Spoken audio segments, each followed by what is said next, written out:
So hi friends, welcome to our channel. Friends, మనకి జిల్లా కోర్టులలో ఖాళీగా ఉన్నటువంటి పర్మనెంట్ అసిస్టెంట్ ఉద్యోగులకి సంబంధించి ఒక ఫుల్ రిక్రూట్మెంట్ నోటిఫికేషన్ అనేది అధికారికంగా అయితే రిలీజ్ చేయడం జరిగింది. ఈ యొక్క పోస్ట్కి ఓన్లీ 10th క్లాస్ అనేది పాస్ అయితే సరిపోతుంది గైస్. ఈ యొక్క రిక్రూట్మెంట్కి మనము అప్లై అయితే చేసుకోవచ్చు. ఎటువంటి ఎక్స్పీరియన్స్ అనేది కూడా ఉండాల్సినటువంటి అవసరం అయితే లేదు. సో జాబ్లో చేరగానే మనకి 40,000 వరకు కూడా మంత్లీ శాలరీ అనేది రావడం అనేది జరుగుతుంది గైస్. ఈ విధంగా ఇక నోటిఫికేషన్కి సంబంధించి కంప్లీట్ డీటెయిల్స్ అన్నిటిని కూడా ఈ యొక్క వీడియోలో డిస్కస్ అయితే చేద్దాం. సో ఎవరు కూడా స్కిప్ అయితే చేయదు గైస్. ఫస్ట్ టైం మన ఛానల్ని విజిట్ చేస్తున్నట్లయితే కనుక సబ్స్క్రైబ్ అయితే చేసుకుని బెల్ ఐకాన్ కూడా యాక్టివేట్ చేసి పెట్టుకోండి. ఇంకా ఎవరైనా వీడియోని లైక్ చేయనట్లయితే కనుక డెఫినెట్గా వీడియోని లైక్ చేసి మీ ఫ్రెండ్స్ అండ్ ఫ్యామిలీ మెంబర్స్కి అయితే షేర్ చేయండి friends. Okay, let's start the video. First of all ఇక పోస్ట్లకి సంబంధించి ఇంపార్టెంట్ డేట్స్ విషయానికి వచ్చేటైతే కనుక ఆల్రెడీ మనకి November 18th నుంచి కూడా అప్లికేషన్ ప్రాసెస్ అనేది స్టార్ట్ కావడం అనేది జరిగింది. ఇక లాస్ట్ డేట్ విషయానికి వచ్చేటైతే కనుక December 2nd వరకు కూడా ఈ యొక్క రిక్రూట్మెంట్కి సంబంధించి అప్లికేషన్స్ అనేవి సబ్మిట్ అయితే చేసుకోవాల్సి అయితే ఉంటుంది.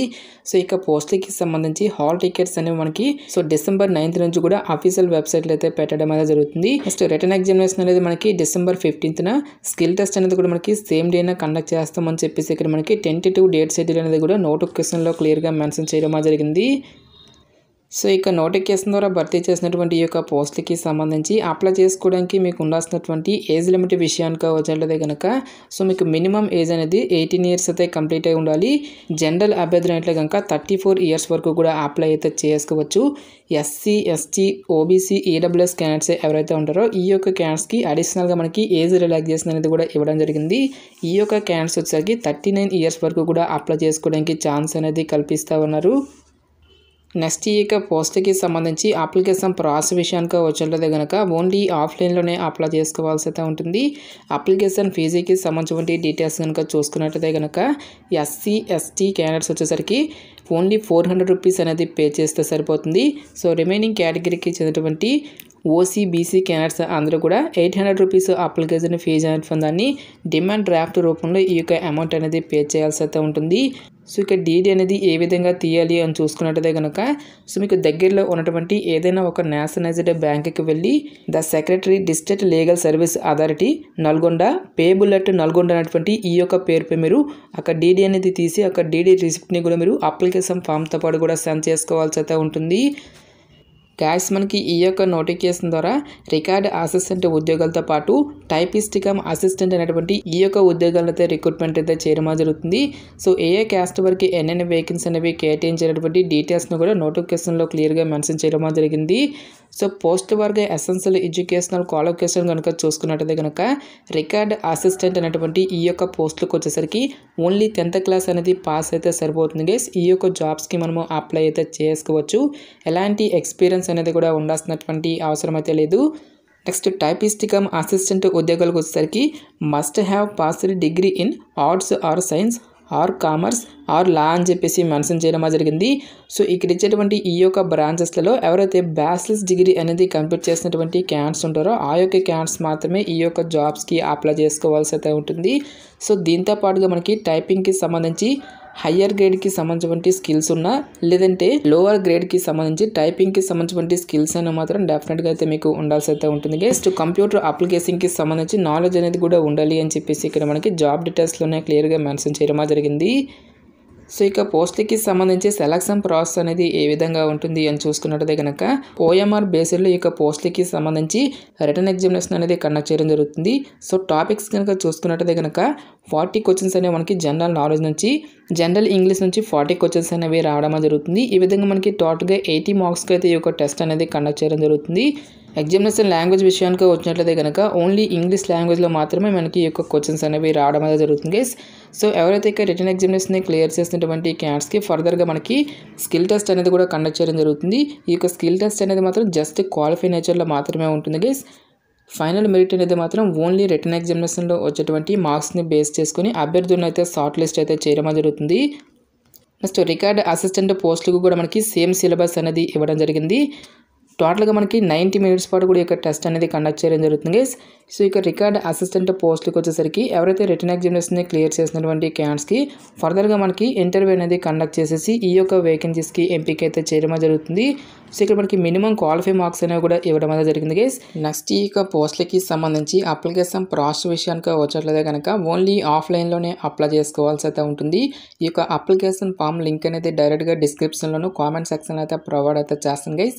ఈ యొక్క అప్లికేషన్ ఫామ్ అనేది మీరు ప్రింట్అవుట్ అయితే తీసుకొని రైట్ సైడ్లో మీకు లేటెస్ట్ పాస్పోర్ట్ సైజ్ ఫోటోగ్రాఫ్ అనేది మీరు ఇక్కడ స్టిక్ చేసి గెజిటెడ్ ఆఫీసర్తో సైన్ అనేది చేయించాల్సి అయితే ఉంటుంది. Next application for the post అని చెప్పేసి మీరు ఏ పోస్ట్కి అయితే అప్లై చేస్తున్నారో ఆ పోస్ట్ నేమ్ అనేది ఇచ్చేసి బ్లాక్ లెటర్లో మీ యొక్క ఫుల్ నేమ్తో పాటు మీ యొక్క ఫాదర్స్ నేము, నెక్స్ట్ మీ యొక్క డేట్ ఆఫ్ బర్త్తో పాటు మీ యొక్క ఏజ్కి సంబంధించిన డీటెయిల్స్ అన్నిటిని కూడా మీరు ఇక్కడ ఫిల్ చేసిన తర్వాత మీ యొక్క పోస్టల్ అడ్రస్తో పాటు నేటివ్ ప్లేసు, నెక్స్ట్ మీ యొక్క డిస్ట్రిక్ట్ని కూడా మీరు ఇక్కడ ఇవ్వాల్సి అయితే ఉంటుంది. నెక్స్ట్ మీ యొక్క కమ్యూనిటీతో పాటుగా ఫిజికలీ హ్యాండిక్యాప్డ్ అనేటిదే కనుక ఎస్ అయితే ఎస్ అని, లేదంటే నో అయితే నో అని చెప్పేసి అక్కడ సంబంధించిన బాక్స్లో మీరు టిక్ అనేది చేయాల్సి అయితే ఉంటుంది. నెక్స్ట్ మీ యొక్క ఎడ్యుకేషనల్ క్వాలిఫికేషన్కి సంబంధించిన డీటెయిల్స్ అన్నిటిని కూడా ఫిల్ చేసిన తర్వాత సో టెక్నికల్ క్వాలిఫికేషన్స్ అనేవి ఉంటే ఇవ్వండి, లేదంటే ఇక్కడ మీరు స్కిప్ అయితే చేస్తాను గైస్. నెక్స్ట్ కంప్యూటర్ అప్లికేషన్కి సంబంధించి మీకు ఏవైనా సర్టిఫికేట్స్ అనేవి ఉంటే కనుక అక్కడ సంబంధించిన డీటెయిల్స్ అనేవి మీరు ఇక్కడ ఫిల్ చేయాల్సి అయితే ఉంటుంది, లేదంటే ఇక్కడ మీరు స్కిప్ అయితే చేస్తాను గైస్. సో ఈ విధంగా మీకు డీటెయిల్స్ అన్నిటిని కూడా ఎంటర్ చేసిన తర్వాత డిక్లరేషన్ దగ్గర మీరు స్టేషన్ దగ్గర మీ యొక్క విలేజ్ నేమ్తో పాటు అప్లికేషన్స్ అనేవి ఏ డేట్ని అయితే సెండ్ చేస్తున్నారో ఒక డేట్ అనేది ఇచ్చేసి ఇక్కడ మీకు సిగ్నేచర్ అనేది ఇక్కడ చేయాల్సి అయితే ఉంటుంది. నెక్స్ట్ ఇక్కడ మనకి హాల్ టికెట్ అనేది కూడా నోటిఫికేషన్లో మెన్షన్ చేయడం జరిగింది. సో ఇక హాల్ టికెట్ని కూడా మీరు ఫిల్ చేసి రైట్ సైడ్లో మీకు లేటెస్ట్ పాస్పోర్ట్ సైజ్ ఫోటోగ్రాఫ్ అనేది మీరు ఇక్కడ స్టిక్ చేసి గెజెటెడ్ ఆఫీసర్తో సైన్ అనేది చేయించాల్సి అయితే ఉంటుంది. ఈ విధంగా ఇక్కడ మనకి ఒరిజినల్తో పాటు డూప్లికేట్కి సంబంధించి హాల్ టికెట్ అనేది ఇవ్వడం జరిగింది. సో ఈ యొక్క ఫామ్స్ని కూడా ఫిల్ చేసి మీరు అప్లికేషన్ ఫామ్తో పాటు కూడా సెండ్ చేసుకోవాల్సి అయితే ఉంటుంది గైస్. సో ఇక అప్లికేషన్ ఫామ్తో పాటు ఏ సర్టిఫికేట్స్ అనేవి అటాచ్ చేయాలి అని చూసుకున్నట్లయితే కనుక మీకు ఎడ్యుకేషనల్ క్వాలిఫికేషన్కి సంబంధించి రిలేటెడ్ డాక్యుమెంట్స్ అన్నిటితో పాటుగా మీకు క్యాస్ట్ సర్టిఫికేటు, ఓబీసీ క్యాండిడేట్ వచ్చేసరికి non criminal certificate, next 3 passport size ఫోటోగ్రాఫ్స్పై గెజెటెడ్ ఆఫీసర్తో సైన్ అనేది చేపించి ఒక ఫోటో కాపీస్ని కూడా మీరు అప్లికేషన్ ఫామ్తో పాటు కూడా సెండ్ చేసుకోవాల్సి అయితే ఉంటుంది. సో ఎంప్లాయీస్ ఎవరైనా ఉంటే కనుక no objection certificate, next self addressed envelope cover అనేది ఒకటి ఉంటుంది. ఈ యొక్క ఎన్వలప్ కవర్ అనేది తెచ్చుకొని ఈ యొక్క ఎన్వలప్ కవర్పై 2 అని చెప్పి మెన్షన్ చేసి మీ యొక్క అడ్రస్ అనేది ఇక్కడ ఫిల్ చేయాల్సి అయితే ఉంటుంది.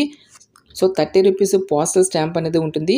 ఈ యొక్క 30 రూపీస్ పోస్టల్ స్టాంప్ని కూడా మీరు ఈ యొక్క ఎన్వలప్ కవర్పై స్టిక్ చేయాల్సి అయితే ఉంటుంది. సో ఇక ఎన్వలప్ కవర్ని కూడా మీరు అప్లికేషన్ ఫామ్తో పాటు కూడా సెండ్ చేసుకోవాల్సి అయితే ఉంటుంది గైస్. ప్రతి ఒక్క ఎడ్యుకేషనల్ డాక్యుమెంట్స్ అన్నిటిపై కూడా గెజెటెడ్ ఆఫీసర్తో సైన్ అనేది కంపల్సరీగా చేయించాల్సి అయితే ఉంటుంది. సో ఇక సర్టిఫికేట్స్ అన్నిటిని కూడా మీరు ఒక ఎన్వలప్ కవర్లో పెట్టేసి ఈ యొక్క ఎన్వలప్ కవర్పై అప్లికేషన్ ఫర్ ద పోస్ట్ అని చెప్పేసి మీరు ఏ పోస్ట్కి అయితే అప్లై చేస్తున్నారో ఆ పోస్ట్ నేమ్ అనేది ఇక్కడ రాసేసి లెఫ్ట్ సైడ్లో వచ్చేసరికి మీ యొక్క అడ్రస్సు, రైట్ సైడ్లో వచ్చేసరికి మనకి నోటిఫికేషన్లో ఏ అడ్రస్ అనేది ఇచ్చారో ఆ యొక్క అడ్రస్ అనేది మీరు ఇక్కడ ఫిల్ చేయాల్సి అయితే ఉంటుంది.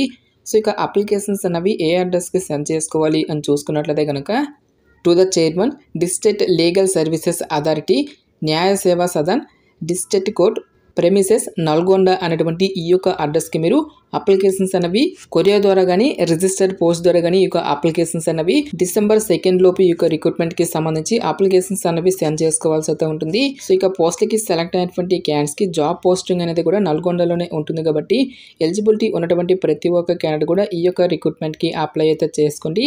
సో ఇక నోటిఫికేషన్కి ఆంధ్రప్రదేశ్ అభ్యర్థులు నెక్స్ట్ తెలంగాణ అభ్యర్థులు ఇద్దరు కూడా ఈ యొక్క నోటిఫికేషన్కి అప్లై అయితే చేసుకోవచ్చు.